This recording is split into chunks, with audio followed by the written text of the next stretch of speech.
Assalomu alaykum, hurmatli tomoshabinlar. Bugun bizni Fikr fabrikasi podkastimiz turkumidan birinchi soni, ya'ni media reklama va ong boshqaruvi mavzusidagi ilk chiqishi efirda. Sizlar bilan bugun Fikr fabrikasi nimani bajaradi, insoniyat uchun fikr nima uchun kerak, u tarixiy qanday shakllandi, ijtimoiy ildizlari nimadan iborat, diniy, falsafiy jihatlarni muhokama qilamiz. Buning uchun bizga faylasuf ustozimiz Jonmurod aka Samadov va dinshunoslik fanlari bo'yicha mutaxassis Muhriddin Jo'rayevlar hamrohlik qiladi. Unda biz dastlabki fikrlarimizni sizlar bilan o'rtoqlashishni boshlaymiz. Demak, Fikr fabrikasi turkumidan bizning ko'rsatuvlarimiz davom etaveradi. Biz faqat uni eng aktual mavzularni, ya'ni jamiyat bilishi kerak bo'ladigan yoki hali ijtimoiy media makonda tahlil qilib berilmagan va bizning hayotimizda va yonimizda mavjud bo'ladigan asosiy narsalar haqida suhbatlashamiz. Siz aziz muxlislarga yetkazishga harakat qilamiz. Uni ijtimoiy jihatini, falsafiy, diniy jihatlarni siz bilan yanada to'laqonli o'rtoqlashtirib beramiz. Dastavval ustoz, sizga savol bilan murojaat qiladigan bo'lsak, fikr insoniyat uchun nima uchun kerak? Nega inson fikrlaydi? Bu zaruratmi yoki bir ijtimoiy orttirma bir hodisami? Shu haqida ozroq mulohaza bersangiz. Aslida fikrlash bu inson uchun ehtiyoj desak ham bo'ladi, chunki insonni hayvondan farqlaydigan xususiyatlarining asosiysi bu fikrlash hisoblanadi. Nemis olimi Leibniz shunday deganida, inson hayvondan ma'naviyati bilan ajralib turadi va bu ma'naviyatni uchga bo'ladi. Birinchisi aql, ikkinchisi iroda, uchinchisi iste'dod.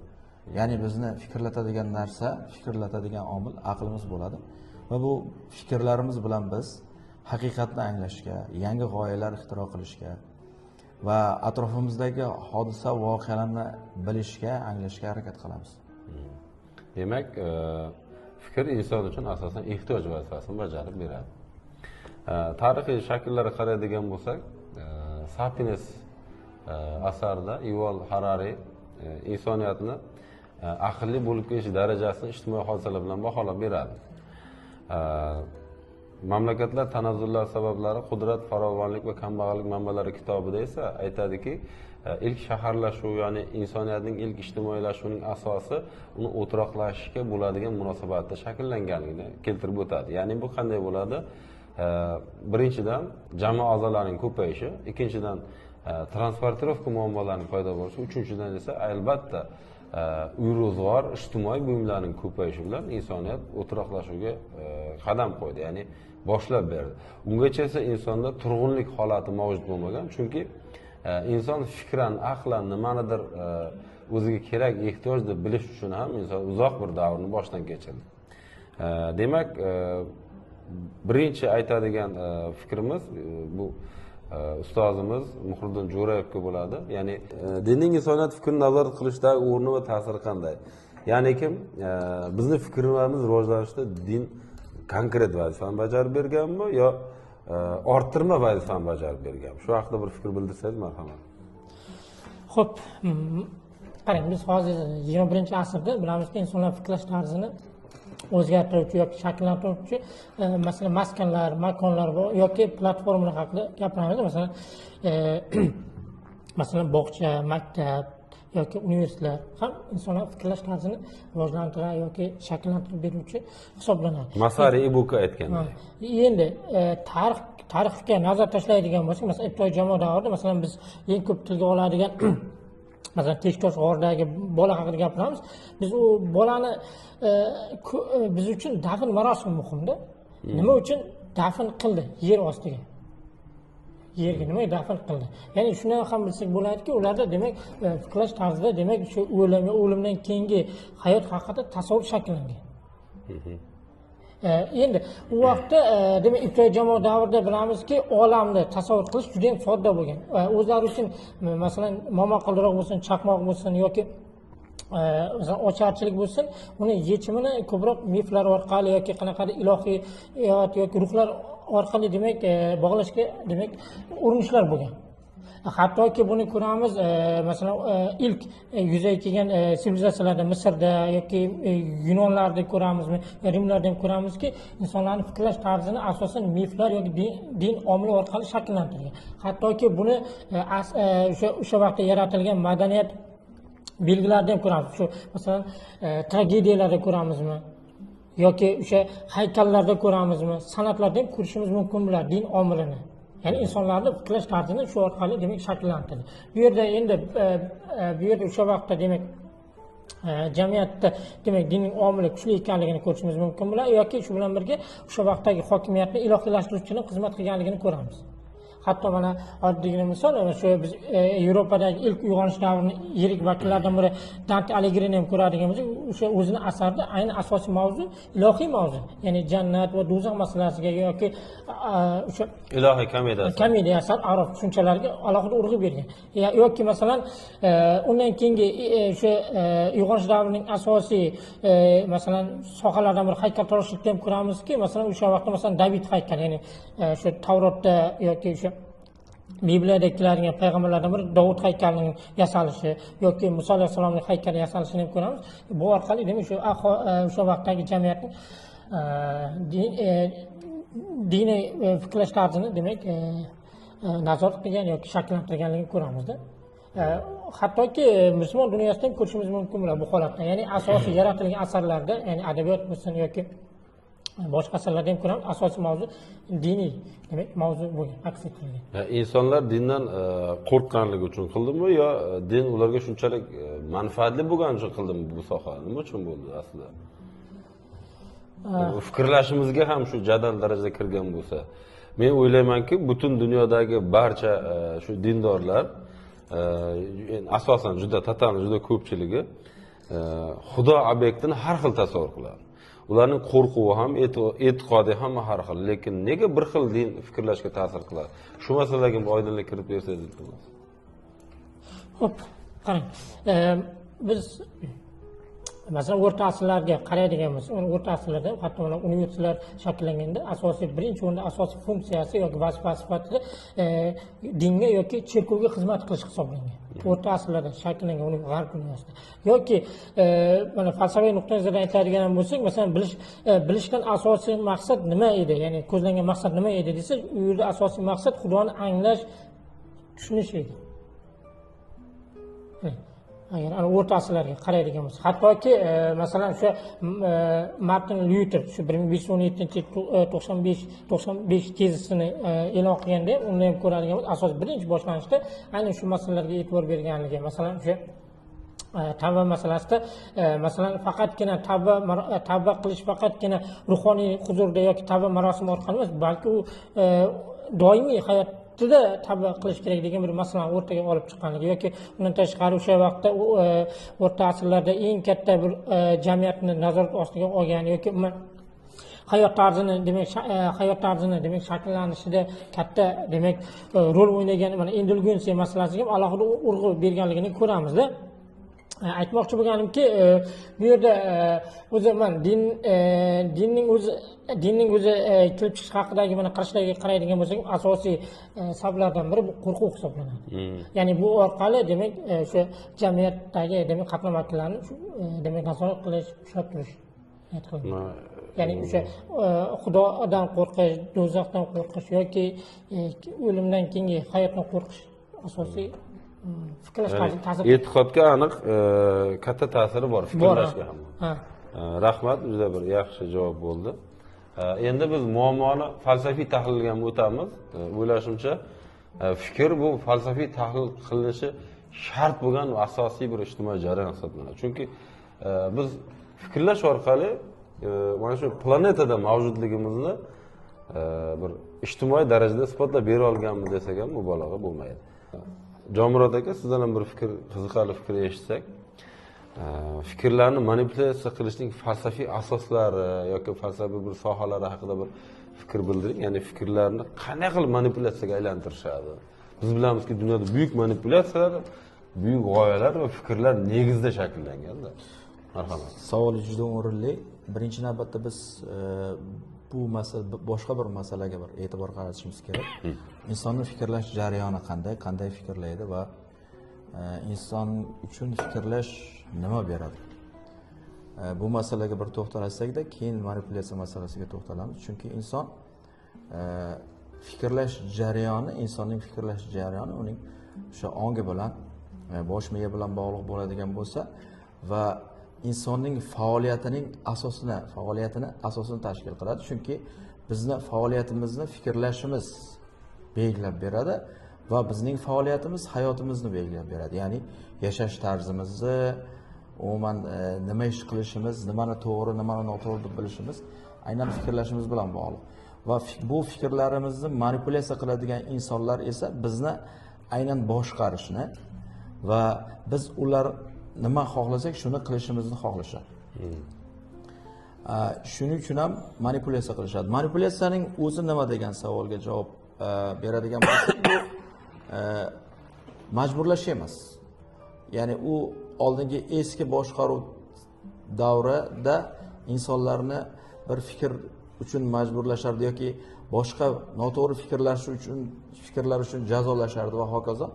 Hozirgi davrda aynan boshqaruvning manipulyativ xususiyatlari birmuncha ildamlangan, ya'ni ko'proq uchraydi.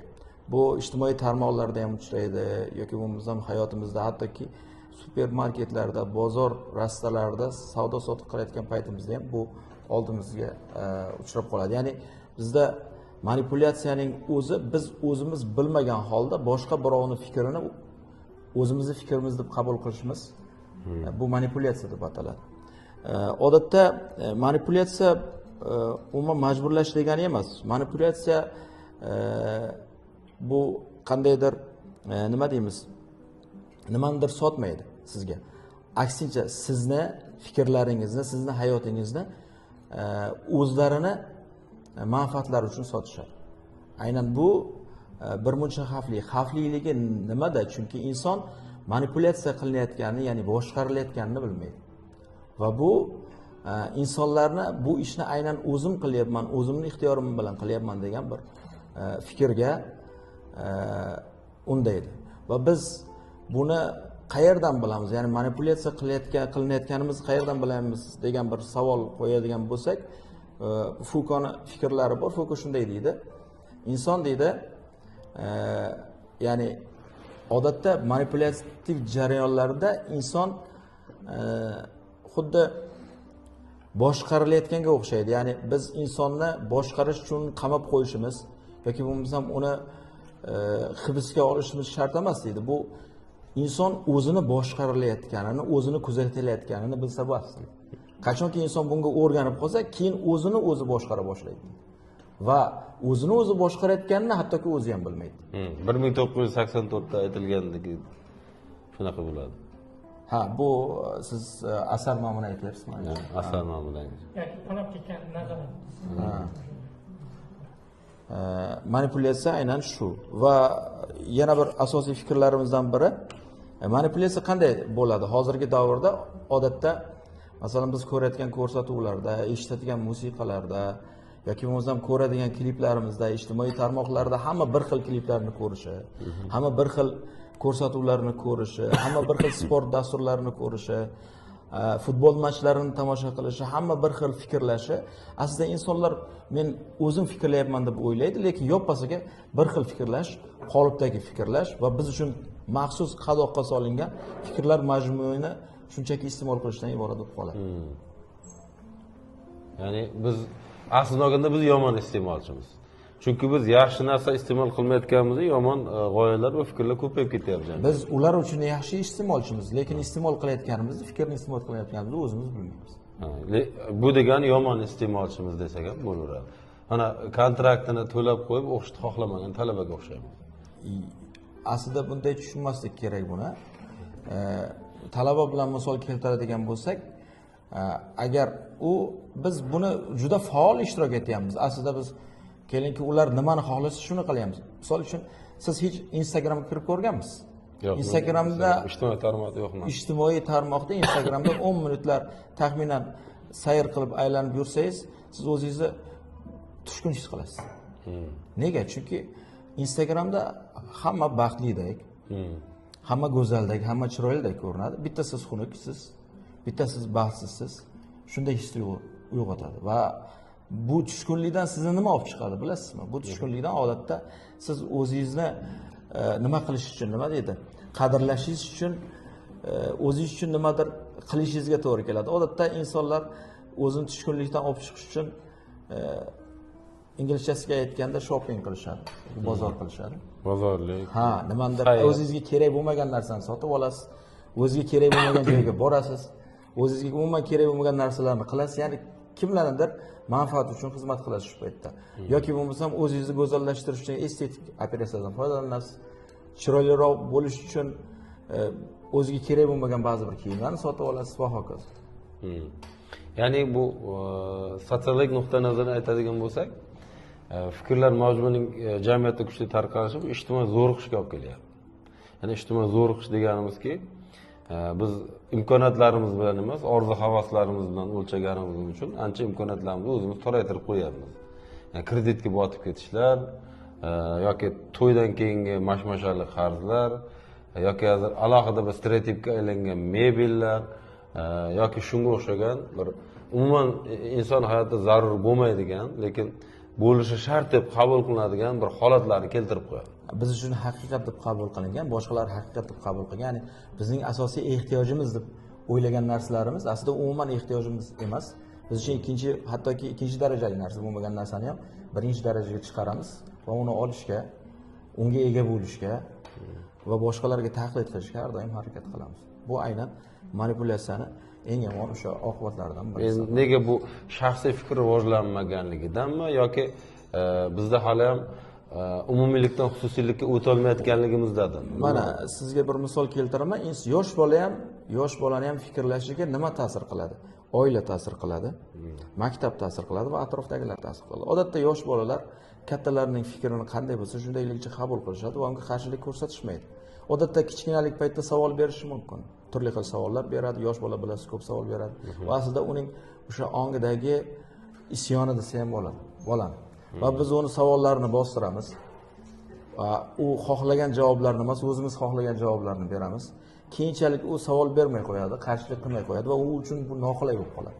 Va biz umuman hayotimiz jarayonida, hayotimiz davomida kamroq savol berishga harakat qilamiz va ijtimoiy stereotiplarni qanday bo'lsa shundayligicha qabul qilishga harakat qilamiz. Va bu bizning keyingi hayotimizda umuman shubhalanmaslik, savol bermaslik va ijtimoiy jarayonlardagi haqiqatni, qo'shtirnoq ichidagi haqiqatlarni o'zimizni haqiqatimiz sifatida qabul qilishimizga olib keladi. O'sha hozir aytdingiz, shu bolani fikrlashi masalan birinchi o'rinda oila shakllanadi deyapmizda. Lekin bizda bilamizki, masalan, umuman sharq madaniyatida oilada kattalar oldida kichkinalar gapirmasin degan bir tushuncha borda. Ya'ni o'zini fikrini bildiraman degan vaqtda masalan o'sha fikrni o'ldirib qo'ymaymizmi o'zi bolaligidan ham. Kattalar oldida kichkinalar gapirmaydi, odob saqlab o'tiradi deydi. Ya'ni shu orqali o'zini fikrini bildirmoqchi, birdan o'ldirib qo'yapmiz. Ya'ni jim o'tir deyishdi, biz axloqiy kategoriya bir sifat deb bilamiz. Bilamiz, ha. Ya'ni shu orqali, ya'ni biz unga zarar bermayapmizmi shu orqali, ya'ni fikrni boshdan o'ldirib qo'ymayapmizmi? Lekin yana bir masala bor, yuqorida aytdingizki, o'sha muayyan bir mahsulotlarning ommaviylashuvi deyapmiz-da. Masalan, o'sha fikrlar ham mumkin ommaviylashuvni ko'ryapmiz. Masalan, bitta misol qilib aytaman. Masalan, bundan 1914-yilda masalan birinchi jahon urushi boshlanganligi masalan turli hududlarga qancha vaqt yetib borgan masalan. Vaqt yoki masalan bitta xabarni ham olib qolaylik. Masalan bundan 200 yil oldin biz biron bir hududda bir voqea bo'ldi. U voqeani mana tarqalish hududi borda, ma'lum bir hudud bilan cheklangan yoki ma'lum bir masofa bilan cheklangan yoki o'sha voqea ma'lum bir vaqt bilan cheklangan bo'ladi. Ya'ni u voqea haqida masalan dunyo chekka hududidagilar qachon xabar topgan masalan. Endi biz esa hozir siz bilan biz raqamli dunyoda yashayapmiz. Masalan bitta fikr haqida qancha tez eshityapmiz yoki muayyan bir mahsulotning chiqqanligi haqida juda ham tezkorlik bilan eshityapmiz-da. Ya'ni bu ham qaysi ma'noda aytmoqchi bo'lganimki, fikrlarning ommaviylashuvi yoki mahsulotlarning ommaviylashuviga sabab bo'layotgan bo'lishi mumkin deyman. Ya'ni hozirgi texnologiyalar. Albatta. Siz nima deb o'ylaysiz masalan shu hozir? Birinchi savolim shu bo'ladi. bolaligidan o'ldirib qo'yapti fikrini. To'g'ri savol berdingiz domla.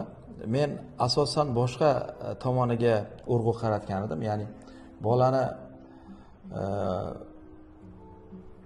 gapirishga yo'l qo'ymaslik emas, bolani savoliga to'g'ri javob bermaslik masalasi bilan qaragandim. Siz boshqa tomoniga e'tibor berdingiz, juda yaxshi e'tibor berdingiz.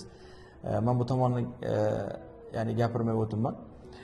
Masala shundaki, bizning sharq madaniyatimizda, ya'ni kattaga hurmat ma'nosida bolalar odatda kattalarning oldida o'zlarining fikrlarini bayon etishmaydi yoki bo'lmasam ochiqchasiga bayon etishmaydi. Buni odobdan deb bilishadi. Siz aytgandek, bu ham ularning fikrlashiga yoki bo'lmasam o'zini tutishiga, erkin mustaqil fikrlashiga birmuncha xalaqit berishi mumkin. Lekin sharq madaniyatida odatda shunday.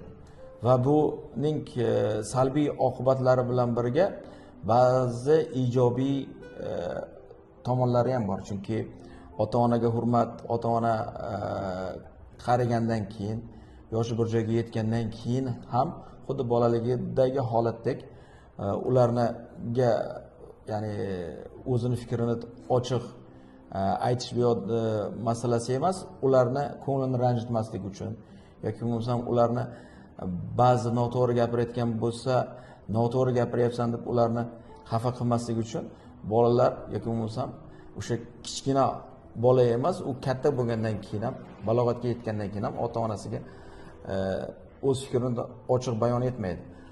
Bu bir tomondan balki nimaga kelinki mustaqil fikrni bayon etishga xalaqit bergan bo'lishi mumkin, lekin bu sharq madaniyati, ya'ni sharq madaniyatida hattoki dinlarda ham xuddi shunday. Ya'ni g'arbda ota-onani tanqid qilishadi, hattoki xudolar ham tanqid qilinadi.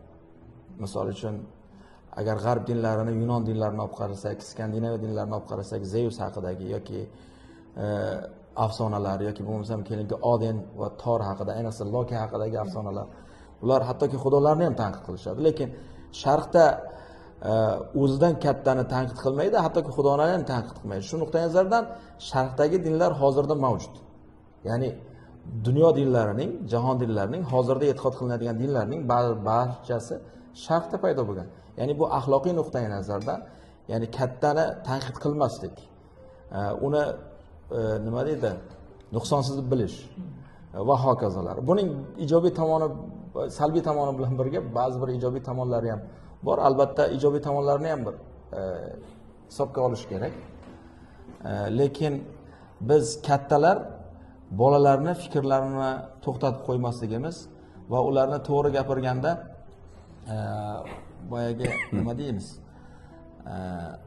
so'zini bo'lib qo'yib urushib jerkib bermasligimiz albatta bu kattalarning vazifasi. Lekin bolalarga sharq madaniyatini, sharqona o'sha urf odatlarini, ota bobolarimizdan kelgan urf odatlarimizni albatta yangi uslubda bo'lsa ham, yangi bir nima deydi, hozirgi zamonaviy uslubda bo'lsa ham singdirishimiz kerak deb o'ylayman. Ya'ni metodlar ishlab chiqishimiz kerak. Jamiyatga, fikrim xalqimizda ijtimoiy ruhiy ehtiyojdan kelib chiqib kerak bo'lsa ishlab chiqishimiz kerak. Chunki biz istalgan holatni istalgan formatda qabul qilib ularga yetkaza olmaymiz. Mana ochiqdan ochiq o'zi xohlab yoki mana media olamida ham olib qaraydigan bo'lsak, hozir asosan shaxsiy javobgarlik tushunchasi nihoyatda torayib ketayotgan bir paytda buni iste'molni qabul qilish juda ham katta bir qiyinchiliklarni keltirib chiqaryapti. Talabalarmi, yoshlar o'rtasida olib qaraydigan bo'lsak, ular nima qilayotganligini, nimaga yashayotganligini, kim bo'lmoqchi ekanligini hali ham aniqlay olmagan millionlab kerak bo'lsa yoshlarimiz bor. Bu asosan davrning muammosi. To'g'ri aytyapsiz. Aynan ular boshqalarning boyagi ular uchun asosiy ehtiyoj deb, asosiy kerakli deb uqtirgan narsasini kerakli deb bilishyapti. Ya'ni o'zlari hattoki o'ylab ko'rmayaptiki, rostdan ham bu narsa menga kerakmi? Kerak bo'lsa qay darajada kerak? Va bu o'zlari uchun umuman kerak bo'lmagan narsalar uchun hayotini, vaqtini va pulini sarflayapti. Yana bizda hayotimizda sun'iy eskirish degan bir tushuncha paydo bo'lgan, hozir bilasiz. Ayniqsa telefon markalari, har qanday texnika markalari, kiyim markalarida biz aslida kiyimlarimiz, telefonlarimiz eskirmagan bo'lsa ham, urfi eskirgan bo'lsa, uni yangisi chiqqan bo'lsa, u eskirgan hisoblanadi. Sun'iy eskirish xususiyatlari. Rejalashtirilgan eskilik. Ha, Rejalashtirilgan. ya'ni eskirtirish, sun'iy eskirtirish Sanoat inqilobidagi. nuqtai nazardan insonlarni borgan sari ko'proq iste'mol qilishga, narsalarni ko'proq sotib olishga undashyapti. Bu juda ham yomon holatlarga keltirib. Ya'ni iqtisodiy jihatdan siz aytgandek, aslida imkoniyati bo'lmasa ham imkoniyatdan tashqari, imkoniyatdan oshib ketgan ba'zi bir narsalarni ham olishga majbur bo'lishadi va oxir iqtisodiy inqirozlarga, ya'ni insonlarning o'zini iqtisodiy inqirozlariga kelib chiqish, olib kelishlari. Yana bir savol o'raloq murojaat qilsam, mana biz hozir fikrlarimiz, qiziqishlarimizni bir qaysi bir ma'noda qondirish evaziga juda ham kreditorlik darajamiz oshib boryapti, to'g'rimi? Mana hozir tasdiqlangan ma'lumotlarga ko'ra, muammoli kreditlar o'zi 17 trillion so'mga borib yetgan. Endi e'tiboringizni bir narsaga qaratsak, 2007-yilgacha bo'lgan AQShda buyuk depressiya, ya'ni moliyaviy inqiroz ham aynan odamlarning kreditga botib ketishi va o'sha narsalarni, ya'ni uy-joy ipotekaning narxi keskin qulashi bilan sodir bo'lgan. Bizda ham ijtimoiy darajamiz yaxshilayman yoki bir imkoniyatlarimiz chamallamay turib boshqa bir sohaga yo'naltirishimiz shunday bir mamlakatda kuchli tushkunlik yoki depressiyani keltirib chiqarmaydimi? Nima deb o'ylaysiz? Albatta bu holatni keltirib chiqarishi mumkin. Insonlar agar o'zlarining imkoniyatlarini baholamasdan, boshqalar muhim deb o'ylagan yoki boshqalarda bor narsani menda ham bo'lishi kerak deb, bo'lishi shart deb o'ylab aynan bunga harakat qilsa, aynan bu jarayonlar kelib chiqishi mumkin. Bu ehtimoldan yiroq emas. Shuning uchun biz aynan manipulyatsiya masalasini, shu mavzuni bekorga ko'tarmadik bugun. Ya'ni bu asosiy sabablardan biri ham shu. Ya'ni har bir qanday fikrni ham to'laqonli iste'mol qilish mumkin emas degan tushunchani beryapsiz. Maqsad, asosiy maqsadlardan biri shundan iborat. Yaxshi. Endi Muhriddin usta, sizga yana bir shunday bir munozarali deb aytsak ham bo'ladi. Savollar murojaat qilsak, bilamizki, juda ham katta axborot pufagi mavjud bugungi kunda bizning yer yuzimizda. Bu axborot pufagini hamma turli tomondan muhokama qiladi. Eng qizig'i, hech qanaqa ma'lumot bo'lmasa ham yoki bir kitob o'qimaganiga bir 20 yildan oshib ketgan odamlar ham o'sha qaysidir telekanallarni yoki bitta ikkita videoni ko'rib olgandan keyin hattoki AQShni markaziy razvedka boshqarmasi bilmaydigan ma'lumotlarni ko'chada yo bir hamkasblar o'tirganda yo bir ishda muhokama qilishni boshlayveradi-da. Ya'ni nima deb atash mumkin bilmadim-u. Bizdagi bu hamma stereotiplar fikrlarga juda ko'p aralashib ketganligini, bu ya'ni ongning juda katta bo'shliq vujudga kelganligiga nimalar asosi sabab bo'ldi? Nega bizda stereotiplar juda ham ko'p? Biz uni afsuski juda ham ko'p uni haqiqat deb qabul qilamiz. Hatto hozirgi kundagacha ham Afrika qit'asini bitta davlat deb hisoblaydiganlar juda ham ko'p. Yoki AQShni Yevropada deb hisoblaydiganlar ham ko'p. Oddiygina dunyo xaritasidan bilasa bo'ladigan narsalarni ham bilmay uni haqiqat deb qabul qilish uchun ularda qanday proses vujudga kelishi kerak? Endi shu yuqorida aytgandek axborot pufagi deyapmiz. Qarang, biz yuqorida ham tarixga to'xtalganda, masalan, tarixga nazar tashlaydigan bo'lsak, tarixda masalan axborotning taqchilligi muammosi bor edi. Axborot taqchilligi muammosi bor. Bundan bir 1000 yil, 2000 yil oldin qaraydigan bo'lsak, axborot taqchilligi bor edi. Yoki axborot manbai cheklangan edi. Ma'lum bir doirada axborot tarqatilar edi. Masalan, hozirgi tarixga qaraydigan bo'lsak, saroyda bo'ladigan voqea qo'rsalar, o'sha bozorlarda yurib jarchi aytardi, biron bir yangilikni. Masalan, o'sha qirol yangi farmon chiqardi yoki hukmdorni yangi, demak, farmoni haqida aytilardi yoki soliqlar ko'tarildi deb aytilardi. Yoki juma ma'ruzalar.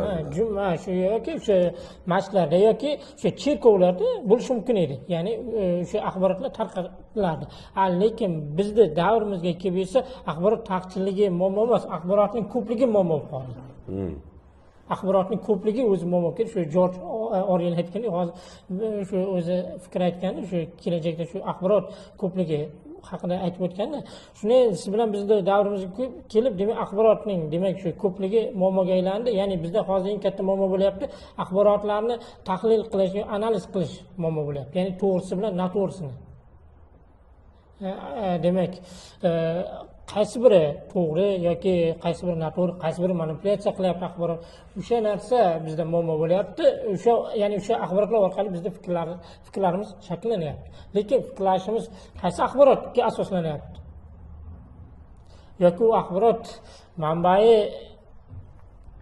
qayerda yoki kimlar tarqatyapti degan savolga uncha e'tibor bermaymiz. Chunki bizda davrimizda hozir yana bitta axborotni tekshirish yoki u fake xabarmi yoki fact checking degan tushuncha bor, ya'ni shu xabarlarni tekshirib ko'rish degan bir tushuncha bor. U bilan bog'liq bo'lgan amaliyot deyarli yo'q. U faqat bizda emas, umuman butun dunyoda kechayotgan jarayonlar. Shunga hozir shu jihatga e'tibor berish kerak deb o'ylayman.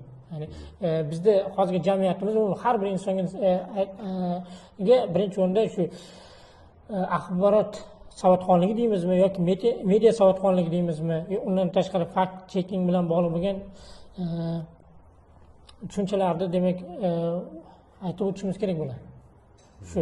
Undan tashqari bizda shu axborot pufagi deyapmiz, ayniqsa boya shu yuqorida aytgandek shu Amerika Qo'shma Shtatlari bo'lsin, G'arb dunyosi haqidagi fikrlashimiz ko'pincha bizda masalan filmlar orqali ham shakllanishi mumkin bo'ladi, kinofilmlar. Masalan, shu o'tgan asrimizda bilamizki, ikkita blokka bo'lingan dunyo, masalan shu ikki qutbli dunyoga aylangan, ya'ni shu g'arbda masalan kapitalizm yoki bu yerda shu sotsializm yoki kommunizm deymiz. O'sha hatto filmlarda ham shu narsalar aks etganda. O'sha filmlarda ham aks etgan, ya'ni sovet filmlarini ko'radigan bo'lsak, g'arbda juda ham yovuz, yomon qilib ko'rsatishga, ya'ni qora qilib ko'rsatishga harakat qilingan bo'lsa, u filmlarda ko'radigan bo'lsak, shu g'arb filmlarida esa sovet davlatiga nisbatan shunaqa tushuncha bo'lganligini ko'ramizda. Ya'ni o'sha kinofilmlar ham muhim rol o'ynagan deyman. Hattoki bizda davrimizda, hatto mana Rossiyada bilamizki, demografik inqiroz masalasi borda, ya'ni aholini keskin kamayib ketish kuzatilyapti. O'shani oldini olish maqsadida bilamizki, turli xil vositalar qo'llaniladi. Masalan, rag'batlantirish, masalan, moddiy tarafdan. O'sha birinchi farzand uchun yoki ikkinchi farzand uchun masalan qanaqadir ma'lum summa yoki uy berilishi mumkin-da. Lekin Rossiyada yana bitta usul qo'llanildi, hind filmlarini qo'yish orqali. Hind filmlarini qo'yish orqali demak aholini sonini, ya'ni demografik jihatdan ko'paytirishga harakat qilindi. Shunday bu kunda shu aytmoqchi bo'lganimki, fikrlashda filmlar ham roli katta, ma'lum bir ma'noda. Hattoki shu o'zimizdagi ishlab chiqariladigan filmlar ham bizning jamiyatimizda fikrlash tarzini demak shakllantirishda muhim rol o'ynaydi. U tarixiy film bo'lsin yoki boshqa uslubda, masalan shu ijtimoiy bo'lsin yoki psixologik filmlar bo'lsin, albatta. Aynan hozirgilar emas, to'g'rimi? Hozirgi ishlab chiqarilayotgan, ya'ni o'lda-jo'lda filmlarimiz emas, endi haqiqiy asar sifatida olingan filmlar shu vazifani o'taydi. Misol uchun, Maftuning filmini olib qaraydigan bo'lsak, o'tgan sovet payti chiqqan. Sovet payti chiqqan bo'lsa, sovetlarning manipulyatsiyasi. Hamma iqtidorli, o'qimishli, ya'ni kimni normal odam pozitsiyasida hamma dalada bo'ladi. Yo traktor haydayotgan bo'ladi, yo paxta terayotgan bo'ladi, yo e'tibor bersangiz, uyda o'tirgan birgina qiz bo'ladi, o'sha personajda u tanlovda o'tolmaydi. Uyda yuradigan erkak qiz, ya'ni mehnat qilmagan, oppoqqina qiz tanlovda o'tolmay sharmanda bo'ldim deb yig'lab qolgan holatda ham bo'ladi. Esingizda bo'lsa. To'g'ri. Masalan, Mahalla Ruduga filmi bor, endi bizda hozirgi kunda uni boshqacha talqin qilinadi, lekin sovet payti sovet mafkurasi uchun xizmat qilgan. Boyagi qishloq uylaridan shahar uylariga ko'chish masalasi ham shu bilan birga sovet mafkurasi uchun xizmat qilgan bo'lsa, lekin mustaqillikdan keyin umuman boshqacha holatda ko'rishimiz mumkin bo'ladi. Yoki masalan yaxshi filmlar ham bo'lgan, misollar masalan Otamdan qolgan dallar filmini ko'rishimiz mumkin bo'ladi. O'sha bir nechta avlod ko'rsatib bergan o'sha Chor Rossiyasini kirib kelishi, keyin sovet paytida Qatag'on davri, keyin masalan shu o'z paxta ishi deymiz, shu davlat chorlik ko'rsatgan haqiqiy san'at filmlari bo'lganligini ko'ramiz.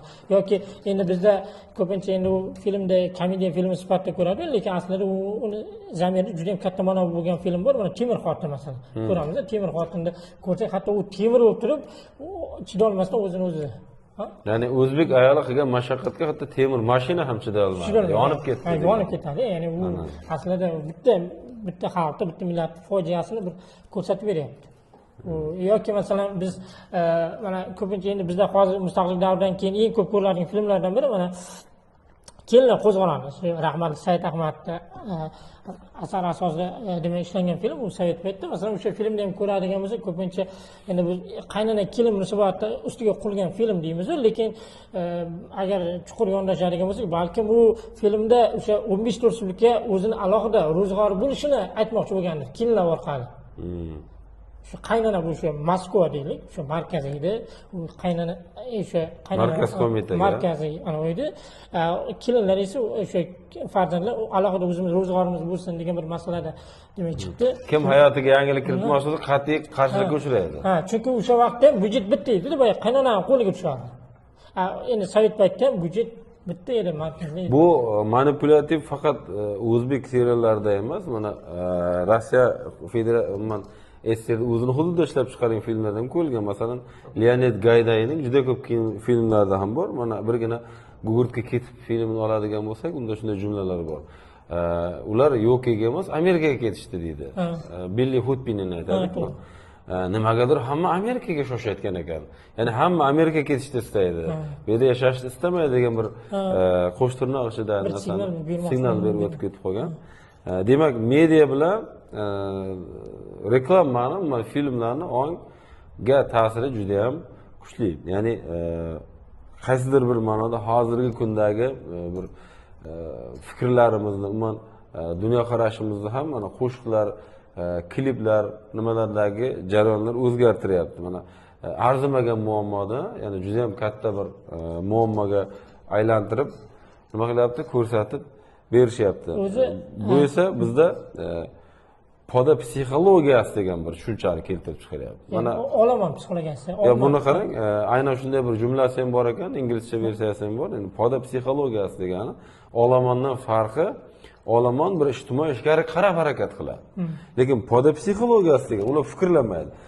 Yuguryaptimi, qo'shilib yugurish kerak. Mana 2020-yildagi koronavirus, ya'ni karantin paytlaridagi oddiy bitta holat nazarda tutamiz. Ya'ni hatto hojat qog'ozlari, umuman chesnoklarning tan narxi necha barobar oshib ketganligini e'tibor bering. Nimaga bu jarayonlar bo'ldi? Chunki insonlar tahlilsiz fikrni, ya'ni omma psixologiyasi qo'shilgan holda qabul qilib yuboryapti. Kuzatuvchilar, bizni Fikr fabrikasi Turkum podkastlarimizni keyingi qismlarini ham kuzatib boring. Albatta biz yana ham kengroq, aniqroq va imkon qadar yengil va qisqaroq ma'lumotlar tayyorlashga harakat qilamiz. Ekspertlarimiz keyingi uchrashuvda yana alohida qo'shimcha agar izohlarda fikr qoldirsalaringiz, o'sha fikrlardagi ko'proq sizga nima qiziq bo'ladigan bo'lsa, o'sha fikrlardagi e'tiborga olgan holda keyingi uchrashuvlarni rejalashtirishga harakat qilamiz. Bugungi, ya'ni media reklama va ong boshqaruv haqidagi qisqa metrajli podkast ko'rsatuvimiz nihoyasiga yetdi. Sizlar bilan albatta keyingi ko'rsatuvlarda ko'rishib qolamiz. Hammaga xayr, sog', salomat bo'ling.